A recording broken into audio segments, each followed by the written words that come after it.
Hello there and welcome, and in today's video I'm going to be showing you the top 10 most amazing Ark teams. So without wasting any more time, without further ado, let's get straight into it. In at number 10 we've got the Utterrannis, and I'm putting this creature here because everyone really realistically does use the UT in a given boss battle scenario. You'll use it with that roar that it has, which essentially buffs your own creatures up, and also they will take less damage. It is called the Courage Roar, and they also do have a Fear Roar as well, although that's not really commonly used as it does have a size limit. But still, if someone's trying to raid your base on a Pteranodon, you can actually use that Fear Roar, and that player will lose complete control of the flyer that they're riding. Or it could be a glider in the case if maybe they're on one of those smaller other gliders. Just some nice PvP tips for you people out there if you know you're in need of that, because sometimes you might be in a scenario where you have a UT and you need to get a Pteranodon away from your base with an enemy player on it. Just simply use that Fear Roar. But I also find they're great general carnivores as well. They have quite a lot of speed and mobility on them, which you don't really get on a Rex. Yes, the Rex is a great boss creature, but still it doesn't really stand. It's one of those amazing Ark claims for me because it's not really as versatile, and some people might forget about the UT apart from those other that boss use, of course, that I've already mentioned, because you really can get a lot out of this creature, and it just, people generally don't, and that's what I don't like about this creature, or what I don't like the outlook on this creature, is people don't really use it as much as they should in their uses that I think it really works in. So continuing on, we have got the Crystal Wyvern, and this could be of any variety, just whichever one you find preferable. For me, it is the Blood Crystal Wyvern. I know there isn't a Blood Crystal Wyvern here, this is simply just a tropical one, but I know a lot of you down in the comments have been really liking the Ember Crystal Wyverns, and I do definitely agree with that. They are quite a nice Wyvern to have. And the reason why I say these are so much more amazing than just the regular old Wyvern is I find there's a lot more variety, and also just generally they have nicer special abilities. Yes, breathing fire or lightning or poison or ice is still definitely something cool and useful, but they're a lot more inventive with the Crystal Wyvern abilities, and I find, considering just how easy they are to tame compared to the normal Wyvern, it really is a no-brainer just to get these instead. Yes, they are locked behind kind of a level 60 barrier, and you do need to get that primal crystal, so you need to knock out a Crystal Wyvern first, but I don't find that to be too much of an issue when taming these things. I really don't struggle with it as much as raiding a Wyvern Trench. And yes, you can do it with a Field Hawk, and it's not the hardest thing in the world. You can do it with the Griffin relatively easily as well, but then you've also got to go through the whole raising process, and really it's a lot of time and effort you have to put into it, especially on official. Whereas with these creatures, yes, maybe getting to the level 60 might be a little bit of a challenge, but as soon as that passive tame is finished with that primal crystal, you've got yourself one of these things, and they really are just great flyers to have. It's 100% worth getting one. So the Snow Owl, I find, often is very much used, but also not often talked about in a way, because I find that yes, loads of people use this thing, but they don't talk about it as much as they should, just considering how great this creature is.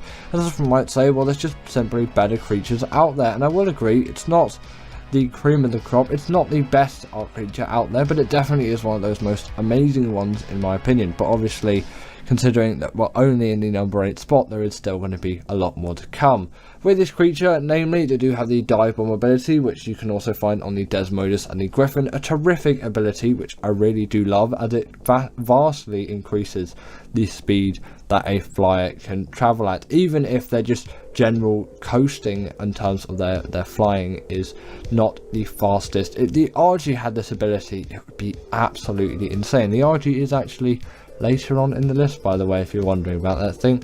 They also do have, not the RG, the Snow Owl in this case, you can probably tell that already. They have a heat-seeking UV ability where, you know, you can spot out and scout out any creature. Just apply this to what you really think it would be. And also they can heal any kind of creature as well, that being your own creatures, wild creatures, or tamed ones. It goes around full circle. And also this is really useful as well if you're knocking out a wild creature and yeah, its health is simply too low. You've pumped so many tranks into it that its health is really low, but also it's still not knocked out yet, and sometimes you might get this on some wrecks as if they've been battling stuff before, their health is already quite low, and you start knocking them out and it really gets to a stage where you can't put any more tranks into them. Then simply use one of these things to heal them back up, and you will not regret the benefits of this, because then the torpor won't go down so much where you have to wait. And also sometimes if you go out of render distance on single player, this actually always happens on single player, if you go out of render, they're not going to keep healing up. On servers you can maybe just log off and then log back on, but so there's a little bit of inconvenience in that. Obviously you can also just heal up your own creatures as well in whatever situation that you might find yourself in. But also the snow owl pellets can be used a lot for getting great loot out of gadgets. I feel like I said also a lot on that, but anyway, continuing on with the list. So in at number 7 we've got the Reaper. It feels a little bit weird to be putting this creature in at number 7, but considering I don't really use it as much, and yes, it really fits into its map perfectly and all of that, I kind of have to degrade it slightly where it is on the list, because personally I am also factoring just generally how amazing these creatures are to use and how often I kind of use them as well. Yes, I'm slightly shifting the word around a bit, as you could say, well, this is amazing creature to tame, and it's truly amazing because it deals loads of damage and it just really is a great creature to have. But personally it's not one of my favorites in regard of just general use. Yes, I'll use it tons on a map like Arboration, or on Gen 2 as well. I use it a fair bit considering they spawn on the map, but I don't tend to transfer these across maps just to use one of these things. I don't like them quite that much, although there is really no better feeling than taming a Reaper for the first time, especially on Arboration, because there is a long process in it, and it would be a big shame to not include them on the list, considering just how cool and amazing they look, just how great they are as creatures. They deal tons of damage, they really do pack a lot of punch, and they can travel quite far as well, almost maybe as far as a Carcanos can throw some kind of dodo or Lissasaur. So that's another pretty amazing creature as well, although it is not making the list today, but I guess they got a little brief honourable mention. In this list, the Shadowman really did need to be talked about. Come on, this creature is packed full of all kinds of abilities. It does deserve to be here. Firstly, it is an extremely mobile creature for its size, and yes, while the Thyla does a similar sort of thing, in a way it doesn't really compare to the amount of height that you can get out of this thing. There's a serious amount of mobility withheld, and yes, it cannot climb any kind of wall or vertical surface. Once you see this jump in the B-roll here, you'll realise that you're never gonna need any of that. It can really jump to insane heights, and it's actually still a little bit crazy to me every time I do it, because although these are amazing creatures, I don't actually use these the most often. I've kind of come off them a little bit recently, but I've also kind of been coming off Ark a bit recently. I haven't really been playing a lot since the ASA came out, really, actually, because I've kind of been put off because of the game a little bit. They're also really great underwater tames though, and they have the hydration buff, they can go invisible, they have the pack buff, they're great for bosses, and they have natural armor too. The only real not amazing thing about them is just the horrible taming method, which I will still never like to this day. In at number 5 we've got the Barionics. This creature definitely does deserve to be here. It is my all-time favourite caving creature, and it really does have a lot going for it, namely obviously that caving ability, which basically means it is the perfect size to fit into any cave, and with that size as well, it also packs enough punch. Also, don't mind about all the dead creatures that you're probably seeing around the map. You'll see a dead Yuti later in this B-roll. I heard someone wondering about that last time. Yes, the B-rolls are recorded within quick succession, and after I'm done with the B-roll, the creatures do sadly die with a command, which I'm pretty sure it's just kill, isn't it? That's the command you put in to kill creatures. Also, on top of that as well, these are really fast, speedy creatures, and they're great in the water too, with that spin attack on the right click as well. You can summon creatures up to the size of a Megalodon, which just generally makes them quite good for underwater caving as well. They're already great just for regular caving, but now for underwater caving too. Well, they have been for a while, ever since they released, because they are just generally really great underwater tames. Some people don't really like them as much, as they say they only really eat fish, and fish is a bit of an annoying thing to get. Coelacanths are absolutely everywhere if you know where to look for them. That really is not an issue which you should be running into. So the Desmos is one of those creatures where it has to be on an amazing creatures list. Not only can it make Sanguine Elixir, which is an absolute feat for doing any kind of tames, essentially doing 30% of it for you with a click of a button, they are also blood bag farms, and also you can just with that tame even more Desmoduses and also Bloodstalkers. And I'm going to give the Bloodstalker an honourable mention here as well, as it really is truly an amazing creature for me. I just couldn't find a place to fit it on the list today, so I didn't, but personally I would say it deserves to be in the realms of the number 5 to number 3 spot, and it really does, in my opinion, deserve to be here. It's just there's some other creatures which I think deserve it slightly more, and I put them there instead, but I decided I'd talk about it a little bit because it's really just a great underwater mount and I love it so much. It's generally a great travel mount. It's really cool model design, generally amazing creatures to use. Once you've got over the learning curve of controlling one, they are fabulous. Now just a little brief thing to finish on the Desmodus. They are also gliders. They can grip onto any kind of wall, vertical surface like the Tapijara, even just ceilings, and they can pick players off mounts with absolute ease for you PvP players out there. Now the RG has always been an all-time favourite of mine, so I had to include it in at the number 3 spot on the list. This creature has driven me through many years of Ark, and at this point almost a decade. These creatures are just one of my favourites, and although there are some slightly better creatures for travel and just with general amazingness in the RG, they really do deserve to be on here for their massive contribution to my Ark playing over the years. I always get so much nostalgia when riding an RG as well, or just when watching videos of people on RGs, and especially that old RG model. Yes, albeit a lot worse than the new one, has a lot of nostalgia in it.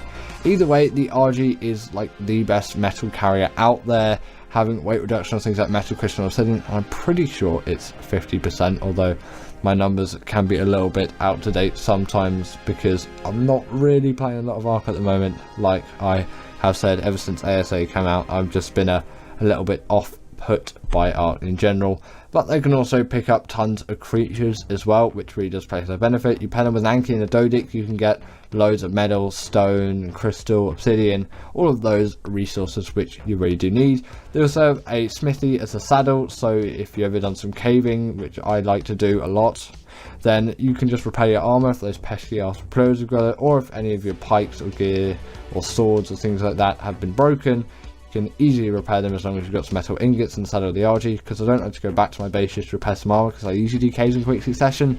And they also have a nice healing regen thing. In at number 2 we've got the Maywing, and this is really the king of travel, and it only just scrapes past the RG. I was tempted to put the RG in at the number 2 spot because of just how amazing that creature is, but the Maywing is just so much more amazing at speed and ease of travel that it needs to be here, as a lot of the recent Ark playing that I've done, or the scarcity of recent Ark playing that I've been doing, has been just generally a lot of travelling and exploring maps. I know it's not really the thing that you're going to be doing the most, but travelling from A to B is definitely something which you're going to need to do in Ark a lot, and that this really is the best creature out there for it. It's so quick, so mobile, so easy to use once you've just got over that first general learning curve, and it can be used really on any map and it works just fantastically. Yes, on Operation a rock drake is going to do better, but they really don't need a lot of elevation to work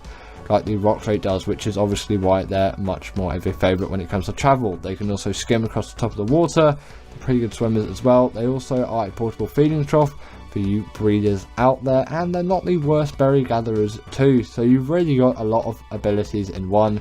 And considering the saddle unlocks at level 18, it is really a no-brainer to put them in at the number 2 spot. And at number 1 is the Deinonychus, and this always tops my list. I don't know what it is for me, but the right chair, I do know what it is because I put it here. I don't know why. I've said that twice on some lists now. But this creature is just so good as a boss creature, and so good as a general travel mount. Yes, maybe not as great as the Maywing. I've been using the Maywing a lot recently, but I've still been using the Deinonychus a lot just for land travel and a bit more deeper and in-depth exploration instead of just flying around the map just like a madman. They also can grapple onto creatures and deal tons of bleed damage to them, which is obviously extremely useful especially in boss fights, as it actually still does bleed damage to bosses, which as far as I'm concerned, no other Ark creature does. They also have the pack wealth as well, which again is going to boost them even more in boss fighting scenarios. They really are the go-to for that. Unless you're on extinction, then use a Giga or a Carcanosaurus. Probably Carcanosaurus, because their health is a lot more reliable, as they do not have the rage buff. Again, they're two great, amazing creatures as well, and the Giga has really been through a lot with me, and I guess I'll give it a brief honourable mention here as well, because they really do deserve in this list somewhere, except I just couldn't really find a place considering all the other creatures that I put on this list instead, because I just find all of those to be more amazing to me. Also, the Deinonychus on top of this takes no fall damage whatsoever, and it can climb up any kind of wall or vertical surface like the Thyla can. Not quite as elegant as a solution, but I still really don't mind it whatsoever, and it works perfectly for me. This is the most amazing Ark creature out there, with no doubts. The most unusual Ark creatures. In at number 10 is the Astroetus, and this is one of those creatures which on the surface may not seem that unusual, but I really can't think of any other game which has a creature like the Astroetus. And also, this was a very new thing to Ark as well. No space things had been done in Ark, and the fact that with Gen 1 we had a space biome, and then we had this hunking beast of a creature, it is definitely an unusual Ark tame, as in it isn't like most of the other creatures in Ark. And there are only a couple of creatures which I can think of which are as unusual as this thing, and also at the same time follow the similar genre that this thing has of being a space sea creature of sorts. The Astrodelus obviously being a great example there, that meaning space dolphin instead of space whale, which is what Astroetus means. Speaking of the Astrodelus, next up is the Astrodelus, and the only reason why I would say this is a little bit more unusual than the Astroetus is its design is more unusual, and also its abilities are a lot more unusual than the Astroetus. The Astrodelus is essentially like a dart plane. This thing can just soar through the air and do so many acrobatics and shoot loads of lasers, and yes, it has technically been done before, but you wouldn't really expect it out of this creature, and its design and overall feel is very unusual, and I can't think of any Ark creature other than the Astrodelus, of course, which controls like the Astrodelus. And also, again, with the Astroetus and Astrodelus, it doesn't really make sense that they work outside of space, but they kind of have to. You know, it is the game of Ark, and there are many other maps, and there are many other biomes that aren't space biomes. So yeah, it just kind of breaks the immersion for me there. But you know, it's Ark, they're fantasy creatures. Who knows, maybe they can just dart around in non-space as well. Although they do make a lot more sense in space biomes. But obviously, for most of the time which you'll be using these things, you won't be using them in space biomes. You'll be using them to travel across the map, as both of them are great traveling mounts. The Astrodelus being better for traveling, obviously, as it is a significantly faster creature, and also it's just a lot more fun to ride around on. Next up, we have the Bulldog, and this is strangely one of the cutest yet horrifying creatures that Ark has to offer, and obviously it debuted with Arboration, and I'm pretty sure it hasn't appeared in any other map since, but be sure to correct me if I did get that wrong. And in terms of this thing's abilities, it is just a light pet like the Shinehorn and the Featherlight, which essentially will debuff things like Reapers and the Nameless. Not really useful on any other map, but they're definitely really cute, and the fact that there is a mask for the Bulldog, and you kind of put the Noglin in the same spot here as they are similar creatures, they definitely are respected but very unusual tames. Now, I don't know what it is, but the Managama always seems really weird to me, and the Managama just seems like a creature which doesn't seem like any other Ark creature which I can think of in any way, shape or form. This is essentially like a Ferox type thing with ice fists that can jump into the air and has some sort of elemental power, and that also has ice breath and can freeze creatures. This is definitely an oddity, and an unusual tame which hasn't been revisited since. There is no other Ark creature to this day which is like the Managama, and also the spelling for it is pretty unusual as well, but once you learn how to spell it once, you kind of don't forget it, as its name is that unusual. And it definitely is an extremely useful creature. Obviously, as you can see, it can travel across the map with insane speeds, and it deals a pretty reasonable amount of damage as well, which you can't get out of every great travelling mount. But the Managama definitely is great for that, and like I said as well, it is great at freezing creatures, and in a moment you will see what it is like when it does freeze creatures. The only thing you really have to watch out for though is this thing is extremely buggy and will get stuck on things, and it just did get stuck on something there. In terms of it freezing, it will freeze creatures for a very, very long amount of time, which is why it is heavily used by PvP griefers. I've heard not as much anymore since they got nerfed, but they still get used a little bit in terms of PvP griefing still to this day. Now, the Rock Drake is pretty similar to the Managama in a lot of things, but I think it is slightly more unusual, partly because it did come first. Obviously, Arboration was the map that came up before Extinction, and also just the way that this creature is formed is a little bit more unusual. This is kind of like a somewhat T-Rexy chicken. I don't really know where those two creatures came from, but I would just call it kind of a T-Rexy chickeny turkey thing. I don't really know where I'm going with that. It is so unusual in the form that it is, you can't really relate it to other creatures, which is very, very weird, and definitely a sign which it is very unusual. But its taming method isn't particularly one of the most unusual, like you would expect from this creature. It is the exact same as the Wyvern. You simply steal the egg from the Rock Drake nest, and then boom, once you've obviously incubated and raised up that creature, you have yourself a Rock Drake. And also they do come in a lot of colours as well, this pink being an example, which is actually quite weird for a lot of Ark creatures, as most creatures do follow a similar colour pattern, whereas the Rock Drake has a wealth of colours. And I actually kind of really like the tealy blue more than the colour which I've got here. I like a tealy blue, like a bluey green is what I kind of like on a Wyvern. Not a Wyvern, this is a Rock Drake. Why am I talking about Wyverns? In terms of Rock Drake colour, that is my preference. What is your Rock Drake colour? Comment in the comments down below. Don't know why I said comment too many times in a sentence, but comment in the comments down below. What is your favourite Rock Drake colour? As I'd really like to know. Mine is definitely that kind of like bluey, greeny thing, but you know, some of you may be digging this pink and purple which we got here. No, it's not pink and purple, pink and blue. I may be slightly colourblind. In at number 5 is the Gasbags, and this is just a creature which is such an oddity. And also, I'm seriously questioning Wildcard here.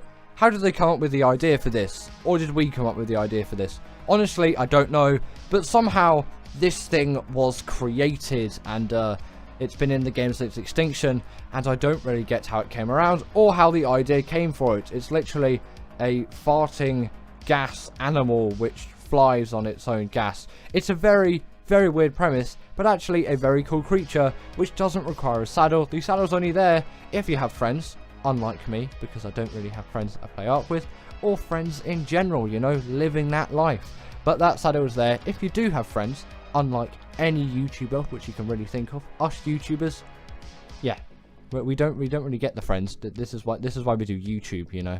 But if you do have friends, then your friend can go on the saddle, and then you can travel together, which is nice, you know.